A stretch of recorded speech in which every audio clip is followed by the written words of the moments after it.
All right, thanks for joining our call tonight. It's Thursday night. We do these presentations once a month, every Thursday, the first Thursday of every month. So welcome to the call. If you're on the call, if you're new, we've been doing these calls for almost over 3 years now. We used to do them weekly. We did them weekly for 2 years. Now we're just going to once a month. Every first Thursday of every month, we try to do these calls. So jump in here. If you don't get your questions answered today, just come back next month. First Thursday of every month, please join us. I'm going to talk about our company and what we do, how we help our customers. Our company is called Nexxess International. We also have Nexxess Business Advisors. We have a group of advisors, business planning consultants. We have over 300, and they're all over the country in the United States. So we have people in almost every state, I'm sure. So we help customers plan for their company. We help them plan for investments. So we have two main customers. We have business owners as customers, and we have investors. And I'm going to go through a PowerPoint right now, and hopefully later on we'll get to a Q&A or question and answer. And so let's go ahead and start. I'm going to show my screen here. So my name is Scott. I do have several licenses, certifications, if you will. I've been doing financial planning for 20 years. So started out with American Express Financial Advisors. I moved over to Mass Mutual after some time, and then I started my own firm. I started my own company in 2012, and it was a tax strategy firm. And I recruited friends of mine, other financial planners I knew, and then it just kept growing and growing. And then in 2018, we changed our name to Nexxess because we were growing, and we changed our name for several reasons, and we have attorneys on staff. We were bringing all these people in, and it just grew. And we found this trust by accident. A customer of mine had the trust. He said, "Hey, you got to check this out. This thing works, and there are groups out there that sometimes it doesn't work with because they don't operate it right." So what I had to do is investigate this trust. I had to go actually work with these law firms that were selling the trust and learn how these people it didn't work for and how these people it did work for. And I ended up learning by really just asking questions. And so I worked for these several law groups, and they ended up teaching me, hey, this is what you don't do, and this is what you do, and this is why this trust has been around for so long. And they actually wrote in the tax code. They have a portion in the tax code that's set up for these types of trusts, and the codes are right there. And all the CPAs that I spoke with, none of them knew anything about it. And so I ended up learning that no one taught this whole program. And so what I want to do is show you why this program works and why it's so successful. And let me go to the next screen. So I'm not an attorney. I'm not a CPA. Okay. I'm not a tax person, but I am a financial planner. So when you meet with investors and business owners, the first thing you want to do is figure out the plan, the financial plan or the business plan. You don't want to hire the actual end, the end user planner, the person in the end that actually implements the strategy or the account or the trader or the insurance provider. You don't go to those people first. You want to do planning first. You want to get your plan and your strategy first. How are you going to do that? You need a financial planner. You need someone that understands the banking, the insurance, the brokerage firms, the taxes. They need to understand all these different things in order to help you think through, hey, this is step A, step B, step C. Because think about this. If you hire an insurance guy, he's not going to know what's your brokerage guy. If you hire a tax person, they're not going to know who all these other people are. And you end up having 15 or 20 people you're dealing with. And you're like the financial planner right in the middle. And you don't want to be that financial planner right in the middle because you may not feel comfortable there, or you may not know all these things. So it's best to bring someone that can help you make sense of all these different things going on. And so that's what we do. So who are we? We're right here in Dallas, Metroplex, Bedford, right between Dallas and Fort Worth, a little town called Bedford, and right by the DFW airport. So this is our building. Come spend the day with us. Come build your strategy in a room with a bunch of people in the room helping you. Okay, that's what we propose. We have almost the top floor of this whole top floor of this building. So come visit us, and you can keep all the advisors you have, but let's figure out the plan first before you go and have all these people help you, because you could end up wasting a lot of money by not having the right plan first. And speaking of plans, half of all Fortune 500 companies, look at the screen here, they don't pay any federal income tax. Half of all Fortune 500 companies. And they don't pay federal income tax. And if they have the right to do it, then you have the right to do it. Okay? The tax code is 14,000 pages long. I'm bet $100 you haven't read that. Okay? 14,000 pages. They haven't read it either. What do? What do? They go and hire people that understand the code. They hire people that understand how to not have to pay any federal income tax. So if they can do it, you can do it. And we're going to show you how, one way to do it. So let me ask you a few simple basic questions, going through this really fast. Would you rather buy your life insurance with pre-tax money or post-tax money? Which one do you think you're going to be able to buy more insurance with? Pre-tax or post-tax? Right? Go to the next one. Would you rather buy your home with pre-tax money or post-tax money? Do you think you could buy a much bigger home with pre-tax money? I do. And that's what we do with our trust. How would you rather pay all your home utility bills with pre-tax money or post-tax money? So if I'm paying my light bill, water bill, gas bill, electric bill, if I'm paying that with pre-tax money, I now have 30% more money to pay the bills with. And that's what I'm going to show you tonight. This is what I'm going to propose to you tonight. I want to make your mind think outside the box for a minute. There are no other financial planners that are going to show you this, that it's even possible. And I want you to understand that it is possible. What about this? We have business brokers we work with every day. How would you rather buy the next business that you buy with pre-tax money or post-tax money? You could buy a much bigger business. You could have a lot more money to buy the business. There's so many things you can do with the programs we have. What's our number one program here? It's a Spendthrift Trust. Let me explain what that means. The first Spendthrift Trust started 500 years ago. Okay, it's nothing new. It started before this whole country started, before the United States even began. So the trust started in England in the 1500s. It's been around forever. So when they wrote the Constitution, they literally had to write the Constitution so that it would protect this type of contract. So a trust is a contract. Think about that. You go and you buy insurance for your house. You just signed a contract for this insurance company to protect your house. That's all a trust is. It's a contract between one party and another party. That's all it is. And so when they wrote the Constitution, Article 1, Section 10, Clause 1, that's called the contract clause. And they wrote the contract clause to protect all contracts.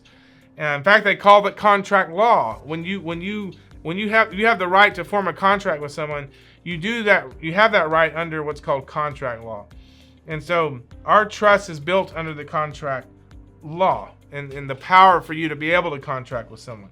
So let's talk about the benefits of the complex trust that we sell. We sell a trust. We sell a lot of things here at Nexxess. We sell insurance here. We have insurance agents. We have registered reps here that you can meet with and buy any kind of stock on the planet, whatever. We have all the enrolled agents and accountants, and we have attorneys here. You can do everything with us. We have clients that are worth $1 million. We have clients that are worth $100 million. We even have a couple billionaire clients. So why are they here? Why are they working with us? Well, we uniquely give our customers things that other firms don't give them. We specialize in what we call privacy control, asset control, liability control, tax control, peace of mind control. You got to be able to sleep at night. And so with our trust program, we're able to deliver that 100%, not just in theory in your mind. We're able to deliver that in practice. Meaning, if you want to operate a business, how would you like someone to not even have the ability to sue your business? Or let's say if they did sue it, with our structures, the chances of that lawsuit getting dismissed can be 100 times greater than if you didn't have a trust like we have. Why? Because first of all, if your business doesn't own anything, okay, there's nothing there to sue. Chances are they're going to have a hard time finding an attorney that takes the case. The first thing they have to do is find an attorney to sue you.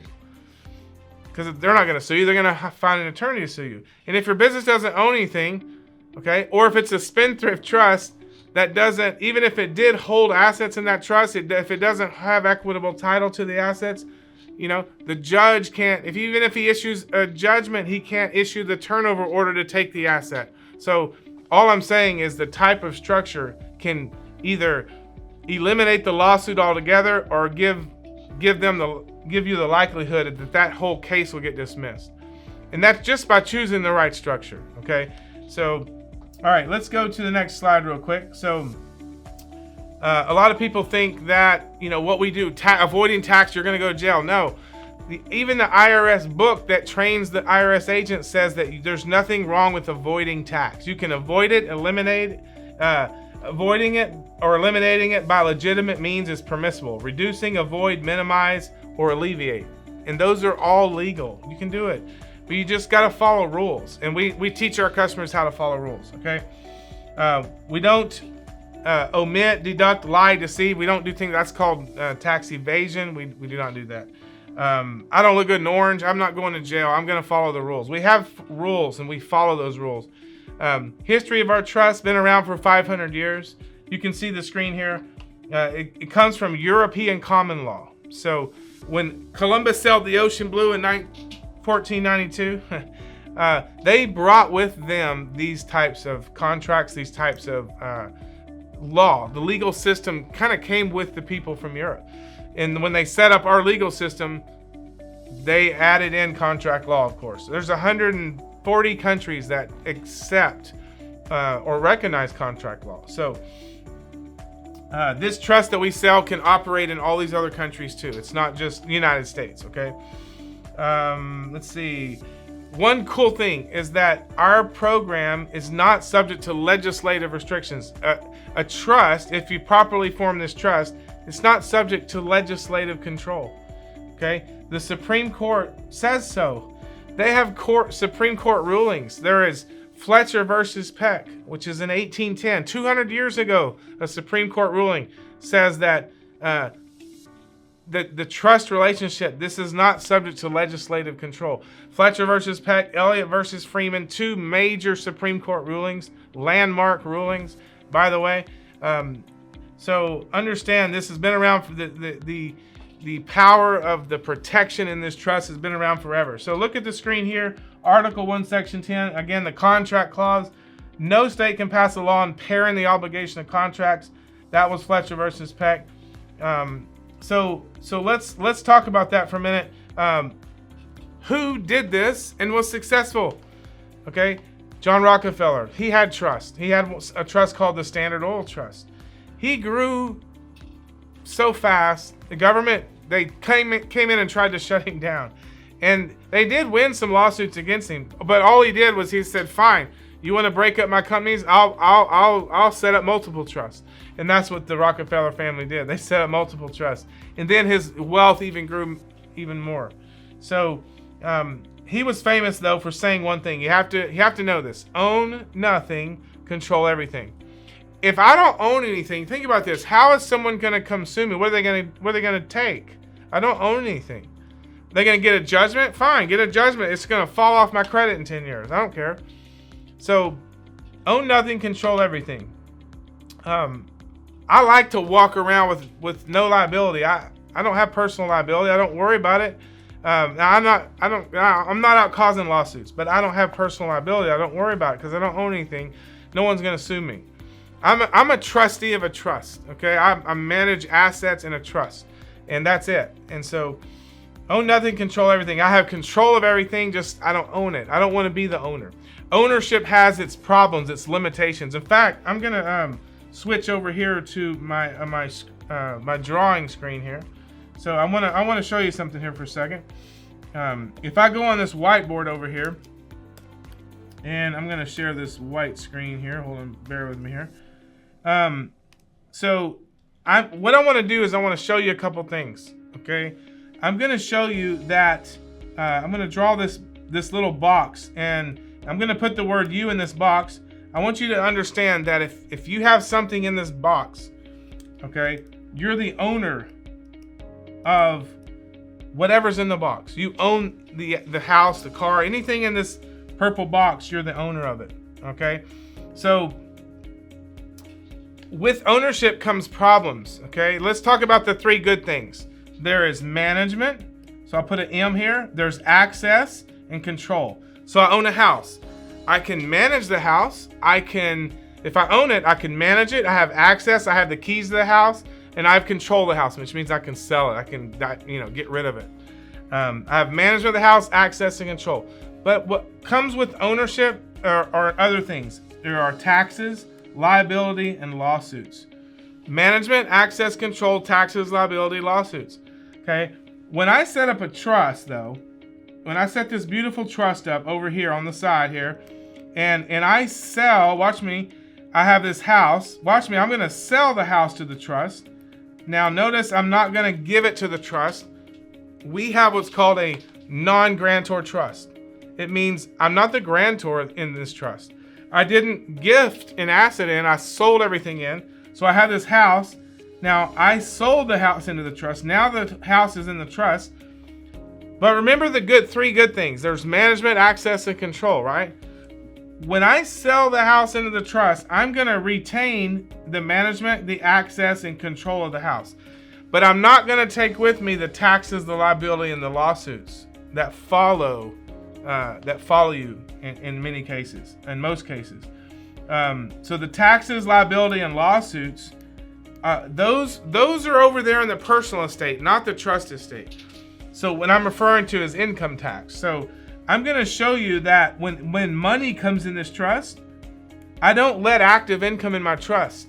I don't only let passive income. And in this trust, in the tax code, I'll show you in the tax code allows passive income, capital gains, for example, to be declared to be a dividend, extraordinary dividend, as long as it's not active, as long as it's passive, and it allows it to be declared to the corpus of the trust. What is corpus?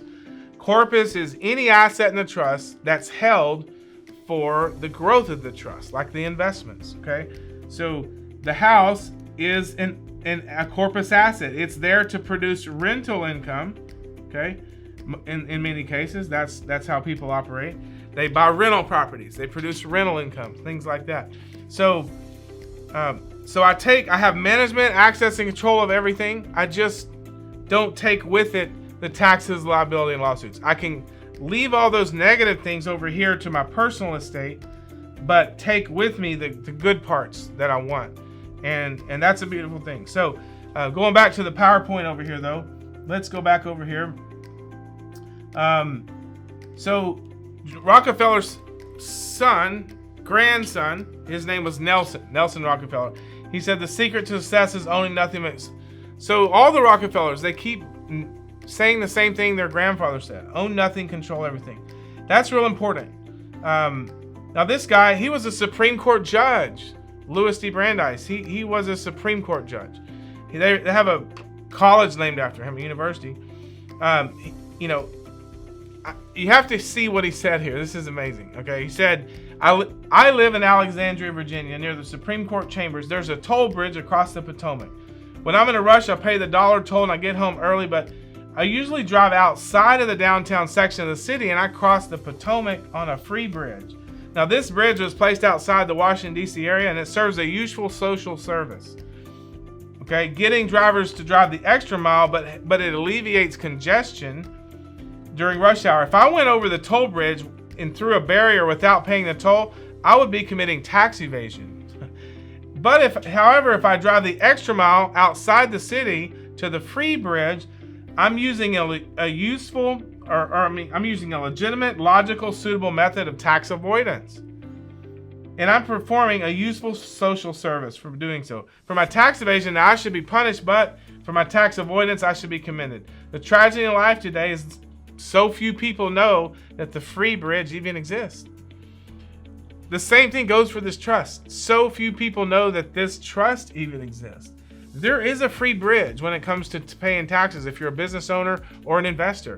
You have a Schwab account. You have rental properties. You're creating capital gain taxes. Short-term, long-term, doesn't matter. Those capital gains stay in this trust and you don't pay tax on that. Because why? Because you follow the tax code and you follow a few simple rules. The money comes in, you allocate it to corpus. They send a 1099 or a K1, guess what? It all stays in corpus. You do not pay credit or required distribution. That's what the tax code says. As long as you don't pay credit or required distribution. All right? And so now if I share my screen here, I'm going to show you something. Okay, go into our executive summary here. Look right here. It says we like to show the tax code. Why? I'm not a tax person. I don't have to be a tax. I don't have to be a tax person to read the tax code. It says right here, gains from the sale or exchange of capital assets shall be excluded. What does that mean? Excluded from current income. So you got current income here coming into a trust, and your CPA is like, well, if you don't keep it in the trust as taxable income, it's D&I. You're going to have to distribute this money. Well, not in our trust. Our trust is a trust that does not distribute income. Okay, it doesn't distribute income. Ours is a discretionary trust. Specifically, in the contract, it's written that way. Okay, so gains from the sale or exchange of capital assets shall be excluded to the extent that you allocate to corpus and you do not pay credit required distribution. Now, you follow some simple rules, and we go over those rules, not on this call, but we do go over those rules with our clients. They're very simple. You follow the rules. The money stays in the trust pre-tax. Okay. Most trusts, think about this. Most trusts earn money, and if it stays in the trust, you have to pay the tax to keep it in the trust. Why? Because those are trusts that are owned. They have what's called beneficial interest ownership in the trust. If someone's gonna retain income, they got to pay the tax. But in our trust, there's no owner. That's why we don't pay the tax, though. So follow me. The money comes in this trust. If it's the wrong trust, the trust where someone owns it, like a living trust, grantor trust, trust using the simple code, you got to pay the tax or distribute it. You don't have a choice. Okay? Our trust is not that trust. You have the right to form a trust that holds income pre-tax.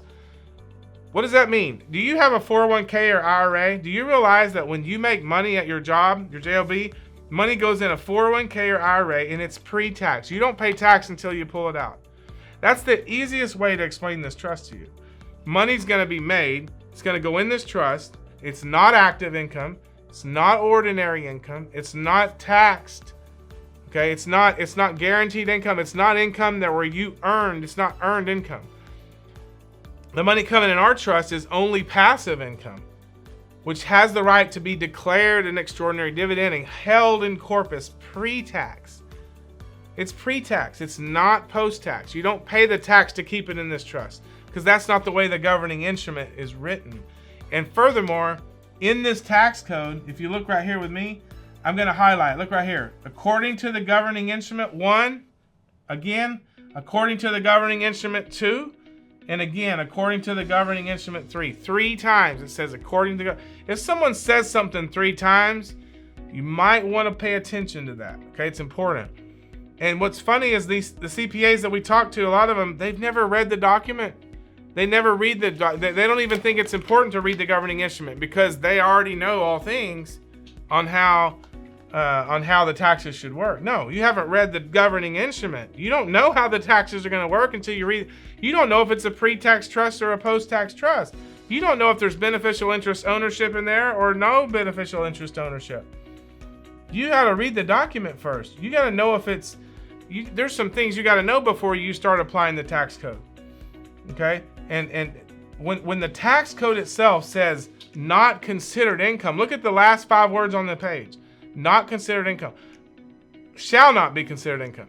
When it says that, that's called a clue. Success leaves clues. You gotta read what it's about. How is income not income? I don't get that. It's because the IRS allows D&I to be, the definition of D&I to be modified. And it even says so in a private letter ruling. I could show it to you. Look right here. This is a private letter ruling from the IRS explaining how D&I distributable net income is modified. 643 defines the term D&I as taxable income of the estate or trust computed with certain modifications. You can modify what it means. How do you do that? Through the governing instrument. Okay? And so, look right here.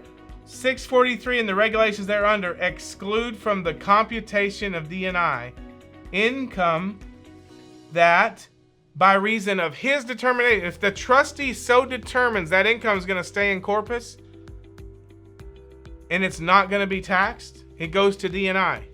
Now, is this a trust that is going to pay the tax and hold the income post-tax, or is this a trust that's going to hold the income pre-tax? See, that's what it doesn't address. You got to ask that question next, okay? And so our trust holds the income pre-tax and distributes upon distribution. So I know it's really confusing. I'm not going to get in the weeds. I just want you to understand, we have enrolled agents. We have 6 different EA firms that do all the taxes for our customers. And we make sure that you're following the rules so that your taxes get done correctly. Look right here. We even have legal opinions. This is about our specific trust. When you buy a program from us, you get your own legal opinion with your name on it, and the attorney will stand behind that legal opinion. And now this is the executive summary document. It goes over, everything that we talk about and the type of trust that we provide our customers and everything. So, I just want you to understand, we follow a lot of rules here, and you have to follow the rules. If you don't follow the rules, you won't get the right outcome. Some firms out there get the wrong outcome, and they get in trouble, but not us. So, here we go. Key features of our trust. You need and want the 5 controls: privacy control, asset control, tax control. You need all of that if you're going to set everything up for success. All right. There's a lot of other things we can show you when we go through an audit. We've gotten no change letters when we went through the audit, so I can show you examples of no change letters. We like to talk about what we call the 5 best benefits of our trust program. We can help reduce a tax bill if you structure it right, 50 to even up to 90% if you structure everything right. 90% of your bills you pay today with post-tax money. What if you paid it with pre-tax money? That's what I was saying earlier. Once your assets are correctly sold to the trust, you will never pay capital gain tax on those assets as long as they stay in the trust. You don't have to distribute the capital gain income, okay? And that's a big deal. Flipping houses, we have a lot of real estate people that use the program for that. So, okay, now I want to show you a few more things on the whiteboard before we end the call today. I talked about the main product here at Nexxess. We have many products, the main product being our trust program. It's been around forever, 500 years. This thing has been around, came from England. A lot of benefits, asset control, asset protection, tax benefits, everything. But I want you to understand a couple really cool features to the trust that you have to know about. So let me draw out again. Let's draw this box. Again, this is you over here. Now, here you have money, you have assets, money, you have a lot of things. I'm going to draw this in this box. You have money, you have a house, you have a lot of things. You have retirement accounts, you have all kinds of stuff. Now, when you take these assets and we sell those assets over here to the trust, because remember, we got to follow the Rockefeller rule, okay? RockefellerRule.com. We got to follow that Rockefeller rule. Own nothing but control everything. So when we sell everything into this trust is going to hold the house, the car, the boat, the gold, the guns, the jewelry, everything you're owning. You've got money in private equity. You're getting K1s back from that. All these cool investments you have. We let the trust own the investments. Why? Because income follows the owner. If I own a house, I get rental income. Guess what? It's coming back to me because I own the house. If I invest in private equity, guess what? They're sending the K1 to me because I'm the owner of the membership units in the LLC or the stock with the C corporations or whatever. Whatever you own, that income's going to follow you like a lost puppy. It's just going to follow you, and you got to pay the tax on that. Okay, and so here it is. I have a let's just say a house, and this house creates rental income. The rental income comes back into the trust. That rental income is passive. It's considered non-anticipated. It's not guaranteed income, furthermore. Okay? Your renter doesn't know, they may not pay rent. Okay, put it that way. They may not pay rent. It's passive income. It's not guaranteed that they're going to pay rent. Okay? And anything rental, royalty, interest, dividend, K1 passive, or capital gain, those types of income fit into a category of money that you don't know if you're going to get that money. It's not a guaranteed sure thing. So that income fits into a category that can be declared in our trust. It can be declared passive and be declared to corpus in our trust. But if your trust, your beautiful, perfect trust, brings in active income, you have to pay tax on that. It's because it's active. You can't get around active income, taxable income. So in our trust, we only let passive income come in. That's one of the secret sauce. In fact, that's the first secret sauce. Well, the first secret sauce is really setting the trust up right. The second secret sauce is only letting passive income coming in. And the third secret sauce is filing your tax return correctly. You got to file it right. But watch this. So this trust earns money, and the assets grow. It's kind of like a snowball. They just keep growing, but we don't distribute. We don't have a reason to distribute. We don't have a law to distribute. No law that says I have to distribute. Because my trust doesn't use the simple code. It uses the complex code. In the simple code, you have to distribute. You have to take that money and distribute it or pay the tax. You only get two options. Revocable trust, living trust, grantor trust, simple trust. They all use the simple code. We're talking about 99.9% of all trust. Use the simple code. Okay? You have to distribute the income, pay the tax, or pay the tax at the trust level. You have to do that. That's the way the laws are written, the codes are written. In our trust, it's the complex code. You don't have to do that. You can allocate income to corpus. You got to read that governing document, though, to understand. So here's your trust. Now watch this. Most of our clients are business owners. They're investors or business owners. So they have this business, LLC, right? Let's just put LLC. The large lawsuit coming, LLC. So it's making plenty of money. Their business is making money. Now, we can connect the LLC to the trust. There's so many different ways you can do it. But I'm going to show you how it's most commonly done. Okay? In our trust, we like to use two different trusts. We like to use a business trust, or you can connect this trust right here directly to the LLC. You can do what's called a limited partnership. So the LLC makes money, but if this trust owns or invests a certain amount of money into this LLC, it's now invested in the LLC. It can pull money from earnings, and it's going to get a K1, but that K1 is passive. It's not active. Our trust has no management authority or voting rights. So if it receives money from an LLC, it's not active income. You don't pay tax on that in our trust. You would if you got a K1 to yourself and it's active or passive. You have to pay the tax. You have to. There's no option. But in our trust, the money comes in. It stays in the trust. It's not distributed. We pay tax upon distribution. So what does that make our trust? It makes our trust a deferred capital trust. That's the name of our trust. You have to understand that. You have trusts that defer capital and pay tax on distribution, and you have trusts that do not defer capital. They pay tax upon receiving the income. And you know that most CPAs, that's the kind of trust that they do 1041s on. That's the kind of trust they do all the taxes on. Trusts that pay the tax upon receiving the income, not upon distributing the income. And so when you set the trust up right, you can do those types of things. So I just want you to understand that. So this is a K1. This trust gets a K1 from the LLC, but it's not active. It's passive. that K-1 is filed on the tax return. The IRS sees all the income coming in. They see it. The IRS sees the income, but there's also a deduction. Through certain steps, the accountant will show the deduction that the money is going into the corpus. There's also a deduction for that, okay? Because it's all deferred, okay? And we quote the code also in our tax return. We explain to the IRS, hey, here's the income coming in.